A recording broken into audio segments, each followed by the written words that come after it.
12 ज्योतिर्लिंगच्या जर्नीमध्ये मी पोचलो माझ्या 7व्या ज्योतिर्लिंगला. नमस्कार मंडळी, कसे आहात सगळे? मजेत ना? आणि मजेतच राहा. या वर्षी मी 12 महिन्यात 12 ज्योतिर्लिंग करतोय, ते सुद्धा त्यांच्या सिक्वेन्स प्रमाणे. पुन्हा एकदा 36 तासांचा ट्रेनचा प्रवास करून आम्ही पोचलो 4 धाम आणि 12 ज्योतिर्लिंग पैकी एक म्हणजेच रामेश्वरम. यांची स्थापना स्वतः प्रभू श्री राम यांनी केलेली. सकाळ 5 वाजता समुद्रात डुबकी मारून आम्ही लाईन लावली मंदिरात असलेल्या 22 कुंड स्नानसाठी. प्रत्येक कुंडात एक वेगळी ऊर्जा आणि पाण्याला वेगळी चव आहे. एकदा तरी नक्की अनुभव घ्या. आतमध्येच तुम्हाला चेंजिंग साठी जागा सुद्धा भेटते. मस्त साऊथ इंडियन लुक कॅरी करून आम्ही दर्शनासाठी गेलो. साऊथ म्हटलं की सुंदरता तर आलीच. मंदिरात सुप्रसिद्ध असलेला जगातला सगळ्यात मोठा कॉरिडॉर पाहिला.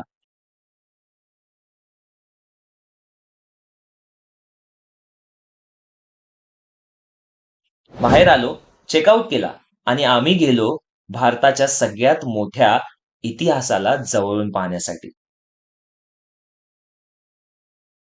Think, oh me, what next?